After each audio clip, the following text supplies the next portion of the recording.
And friend of God, I mean no disrespect when I say this. I understand that COVID has been absolutely devastating. But given the big picture, COVID's a relatively small issue. You could avoid it if you wanted to. Just go dwell on a mountaintop, wait for it to pass by. You can get away from it if you want to. Isolate, lock your door, do your thing, wait it out. If you want to, you can keep away from it. You understand what I mean when I say that. What is coming, you cannot avoid. No mountaintop is high enough. No distant place is distant enough. It is coming to every last one of us.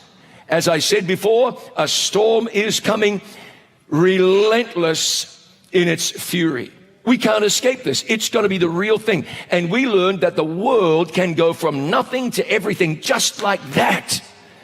People from Afghanistan to Zimbabwe, all they were talking about was this virus. It was a serious issue, but there are more serious issues coming. And this has got to wake us up. And let me say this while I'm out there. Friend of God, I believe that for the church, COVID was a great opportunity. A great opportunity. We all learned words. Now, the medical people knew these words before, but dummies like me, we'd never heard of comorbidities before.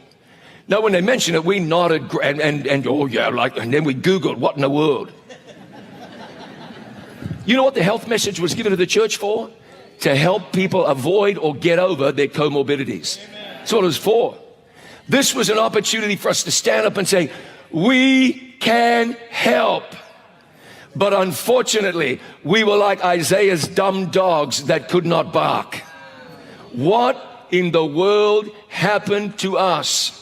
And by the way, ladies and gentlemen, along came a confusing issue, and some said, this is the end of the world, and others said, this is nothing, and some said, you better get a vaccine or we're going to boot you out of society, and others said, you don't need a vaccine. And in our own churches, we fought like cats and dogs.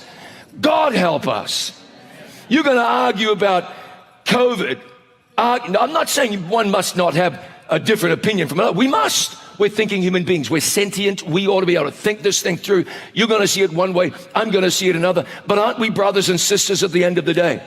The unity that exists in the church is our testimony to the world that we believe Jesus is the Son of God. And we demonstrate over the last year, we are not convinced of that fact. Yes, I appreciate his honesty there. Adventism is a confused mess of division. Forget COVID.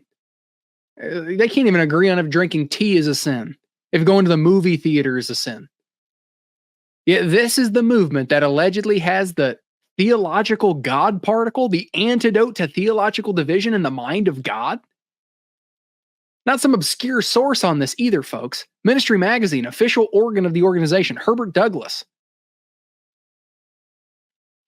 It's also amazing how in certain contexts, people like Mr. Bradshaw can understand there's going to be things that people disagree on, but there's a core set of beliefs that's supposed to unite them.